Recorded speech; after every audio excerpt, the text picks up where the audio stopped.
Assalamualaikum warahmatullahi wabarakatuh. Sahabat Wan Kisah, dimanapun berada, semoga kita semuanya selalu dalam keadaan sehat walafiat. Amin ya robbal ngalamin.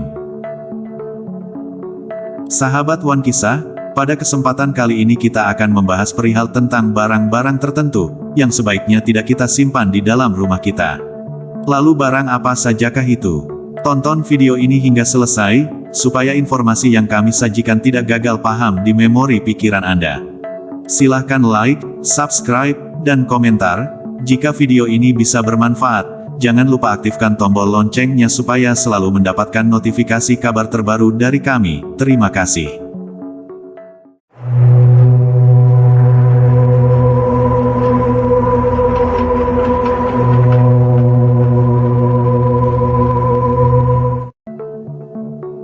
Sahabat Wan Kisah, dalam menjaga kedamaian dan kesucian rumah penting bagi kita semua untuk menyadari bahwa ada barang-barang tertentu yang sebaiknya tidak kita simpan di dalam rumah kita. Dalam perspektif Islam, kebersihan fisik dan spiritual rumah sangatlah penting. Oleh karena itu, mari kita menjelajahi bersama 10 barang yang sebaiknya dikeluarkan dari rumah demi menjaga keberkahan dan keberlimpahan dalam rumah tangga. Yang pertama, dalam ajaran Islam disarankan untuk membuang bangkai atau hewan yang diawetkan sebagai pajangan di dalam rumah. Al-Quran dalam surah Al-Baqarah ayat 173 dengan tegas menyatakan bahwa bangkai termasuk dalam hal yang diharamkan untuk dikonsumsi.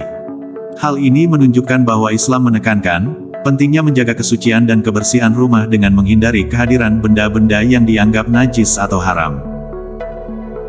Praktik memajang bangkai atau hewan yang diawetkan seperti kepala rusa atau hewan langka seringkali dilakukan sebagai dekorasi atau penghias rumah. Sahabat Wan Kisah, namun dalam pandangan Islam hal ini bertentangan dengan prinsip-prinsip kebersihan spiritual. Kehadiran bangkai atau hewan yang diawetkan dalam rumah tidak hanya bertentangan dengan nilai-nilai agama, tetapi juga dapat mempengaruhi atmosfer dan kesejahteraan spiritual penghuninya.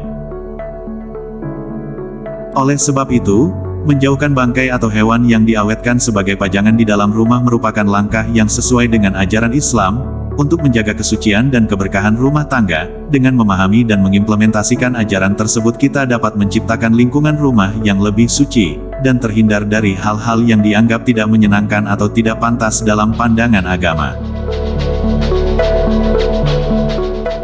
Sahabat Wan Kisah, yang kedua, dalam ajaran Islam sangat ditekankan untuk mengeluarkan minuman keras dan narkoba dari dalam rumah. Al-Quran dalam surah Al-Baqarah ayat 219 dengan jelas menyatakan bahwa minuman keras diharamkan, karena kerusakan yang diakibatkannya lebih besar daripada manfaatnya. Ayat tersebut menegaskan bahwa meskipun terdapat beberapa manfaat dalam minuman keras, namun dosa yang diakibatkan jauh lebih besar. Dalam Al-Quran juga menggambarkan pertanyaan umat kepada Nabi Muhammad tentang khamar dan judi. Jawaban Nabi adalah bahwa dalam keduanya terdapat dosa besar dan beberapa manfaat bagi manusia, namun dosa dari keduanya jauh lebih besar daripada manfaatnya. Hal ini menunjukkan bahwa Islam tidak hanya melarang minuman keras dan narkoba karena sifatnya yang memabukkan dan merusak fisik dan mental, tetapi juga karena dampak buruknya yang jauh lebih besar daripada manfaatnya. Oleh karena itu, sebagai umat Islam sangat penting untuk mematuhi larangan tersebut dan mengeluarkan minuman keras dan narkoba dari dalam rumah. Dengan melakukan hal ini, kita tidak hanya menjaga kesucian dan keberkahan rumah tangga, tetapi juga menjaga kesejahteraan fisik, mental, dan spiritual keluarga.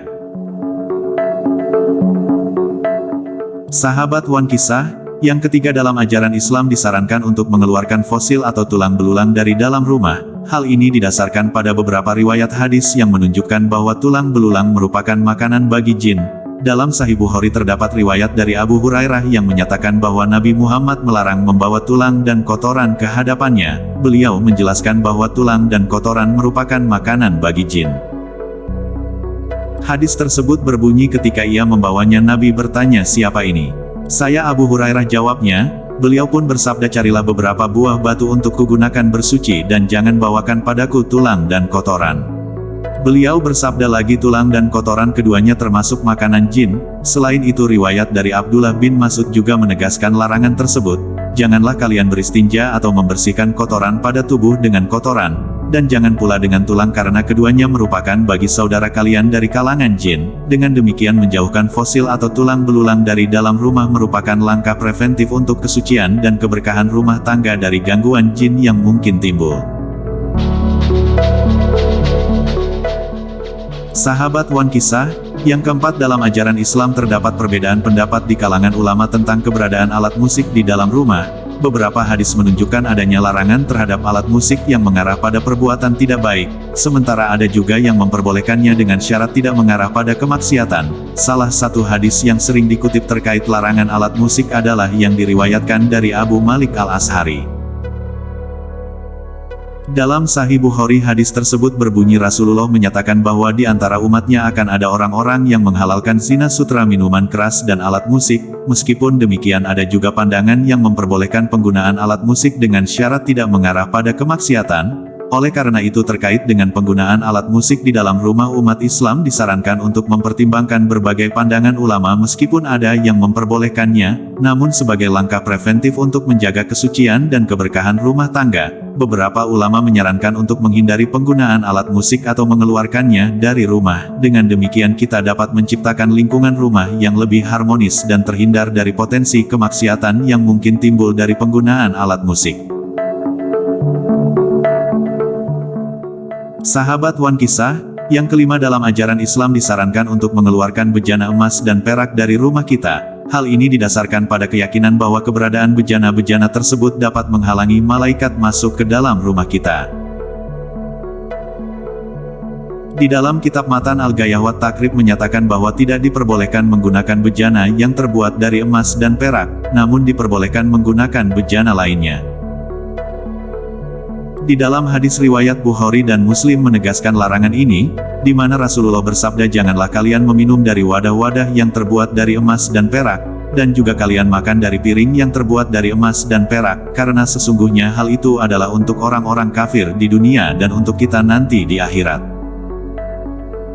Menurut ajaran Islam, larangan ini tidak hanya berlaku untuk bejana besar tetapi juga untuk bejana kecil seperti cangkir dan gelas, begitu pula dengan media-media yang digunakan untuk makan atau minum seperti piring dan tempayan. Jika terbuat dari emas dan perak hukumnya adalah haram. Nabi juga memberikan peringatan yang keras terkait masalah ini, sebagaimana tercantum dalam riwayat Muslim barang siapa yang minum dari wadah yang terbuat dari emas atau perak, maka sesungguhnya dia telah mendidihkan perutnya dengan api dari jahanam. Oleh karena itu menjauhkan bejana-bejana emas dan perak dari rumah adalah salah satu langkah, untuk menjaga kesucian dan keberkahan dalam rumah tangga sesuai ajaran Islam. Sahabat One Kisah, kemudian yang keenam dalam ajaran Islam disarankan untuk menghindari memiliki patung di dalam rumah. Hal ini didasarkan pada beberapa riwayat hadis yang sahih diantaranya yang terdapat dalam Sahih Al-Bukhari dan Sahih Muslim, yang menyatakan bahwa malaikat tidak akan masuk rumah yang di dalamnya terdapat patung atau gambar makhluk bernyawa. Selain itu, terdapat dalil tambahan dari sejumlah ulama yang menekankan larangan terhadap pembuatan patung, mengingatnya sebagai praktik yang berkaitan dengan penyembahan berhala. Menariknya dalam sejarah awal Islam Nabi Muhammad sendiri menghapuskan patung-patung yang ada di Ka'bah, saat menaklukkan Mekah sebagai upaya untuk membersihkan tempat ibadah dari praktik-praktik jahiliyah. Menurut pandangan ulama memiliki patung atau gambar makhluk bernyawa di dalam rumah juga dapat mempengaruhi ikhtiar manusia dalam mencari rezeki. Hal ini disebabkan oleh keyakinan bahwa malaikat berkunjung ke rumah yang bersih dari patung, dan kehadiran mereka dapat membawa berkah dan rahmat. Sebaliknya keberadaan patung dapat menghalangi kedatangan malaikat dan berpotensi merintangi aliran berkah yang seharusnya diterima oleh penghuni rumah. Dengan demikian menjauhkan patung dari rumah menjadi bagian penting dalam menjaga keberkahan dan keberlimpahan rezeki dalam keluarga kita, di mana hal ini sesuai dengan ajaran Islam yang mengutamakan kebersihan fisik dan spiritual. Sahabat One Kisah, selanjutnya yang ketujuh ialah disarankan untuk menghindari memiliki lukisan makhluk bernyawa di dalam rumah. Hal ini didasarkan pada hadis yang diriwayatkan dari Ibnu Abbas dalam Sahih Muslim, di mana Rasulullah menyatakan bahwa para pelukis gambar makhluk bernyawa akan mendapatkan azab di hari kiamat. Hadis tersebut juga menyatakan bahwa malaikat tidak ada masuk rumah yang memiliki gambar tersebut, menariknya hadis ini menunjukkan bahwa Islam menekankan larangan terhadap pembuatan gambar makhluk hidup, karena dapat mendatangkan siksa bagi pelukisnya di akhirat. Selain itu hadis ini menegaskan bahwa setiap gambar yang dibuat oleh pelukis akan menjadi penyebab bagi siksa yang dialaminya di neraka. Sahabat Wan Kisah, pandangan ini mengisyaratkan bahwa Islam memandang pembuatan gambar makhluk bernyawa sebagai suatu tindakan yang mengganggu hakikat penciptaan Allah Subhanahu wa Ta'ala. Sebagai tambahan, beberapa ulama menegaskan bahwa lukisan makhluk bernyawa juga dapat mempengaruhi spiritualitas rumah, dengan potensi menghalangi kedatangan malaikat dan berkah dari Sang Pencipta. Oleh karena itu, menjauhkan lukisan makhluk bernyawa dari rumah menjadi langkah penting dalam menjaga kesucian dan keberkahan rumah tangga sesuai dengan ajaran Islam. Sahabat Wan Kisah, lalu yang kedelapan ialah dalam konteks boneka mainan, ajaran Islam memberikan larangan sekaligus keringanan yang menarik dalam sebuah hadis yang diriwayatkan dari Aisyah. Dalam Sahih Bukhari terdapat catatan bahwa Nabi memperbolehkan keberadaan boneka sebagai mainan untuk anak-anak. Hadis tersebut menceritakan bahwa Aisyah pernah bermain dengan boneka-boneka di depan Nabi dan teman-temannya juga turut bermain dengannya. Ketika Nabi masuk, mereka bersembunyi, namun Nabi memanggil mereka untuk bermain bersama Aisyah lagi. Sahabat Wan Kisah, hal ini menunjukkan bahwa dalam Islam terdapat keringanan terkait penggunaan boneka sebagai mainan anak-anak. Meskipun demikian, para ulama menyarankan agar setelah selesai dimainkan boneka-boneka tersebut disimpan dalam lemari atau laci, dan tidak dipajang di ruangan terbuka. Hal ini disebabkan oleh keyakinan bahwa keberadaan boneka di ruang terbuka dapat menghalangi kedatangan malaikat.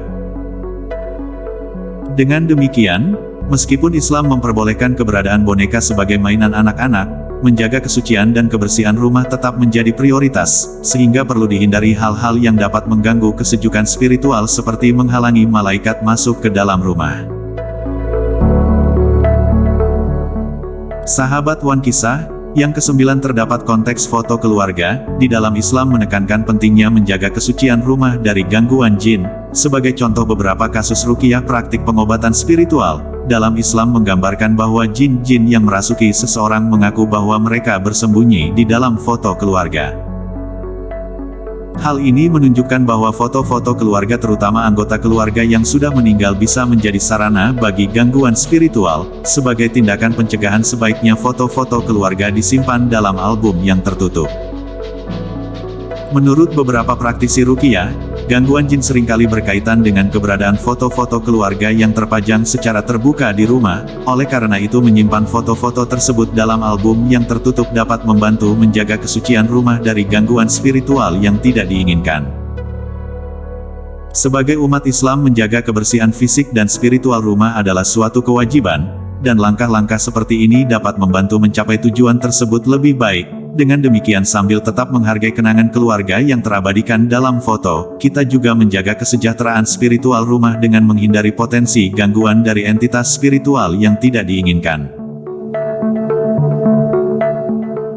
Sahabat Wan Kisah, untuk yang ke-10 dalam ajaran Islam disarankan untuk mengusir anjing dan babi dari dalam rumah. Al-Quran secara tegas melarang mengonsumsi daging babi dalam surah Al-Baqarah ayat 173 dan menjelaskan kenajisannya. Kemudian, anjing juga memiliki status yang spesifik dalam Islam, di mana hadis dari Sahih Bukhari dan Muslim menyatakan bahwa kehadiran anjing sebagai hewan peliharaan dapat mengurangi pahala seseorang, kecuali jika anjing tersebut digunakan untuk berburu atau menjaga.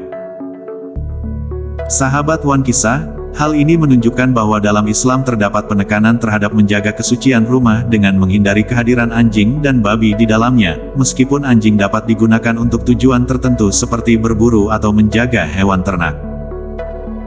Namun keberadaannya sebagai hewan peliharaan di dalam rumah, dapat mempengaruhi spiritualitas dan mendatangkan konsekuensi terhadap pahala seseorang. Sebagai umat Islam, penting untuk memahami dan mengimplementasikan ajaran tersebut dalam kehidupan sehari-hari, untuk menjaga keberkahan dan kebersihan rumah tangga. Dengan demikian, mengusir anjing dan babi dari dalam rumah adalah langkah yang dianjurkan dalam Islam, sebagai bagian dari menjaga kesucian rumah dari hal-hal yang dianggap najis atau dapat mengganggu kesejahteraan spiritual. Sahabat Wan Kisah, Demikianlah yang bisa kami bagikan, semoga video ini bisa menambah wawasan dan bermanfaat bagi kita semua. Kurang lebihnya mohon maaf, wallahu a'lam bishawab. Wassalamualaikum warahmatullahi wabarakatuh.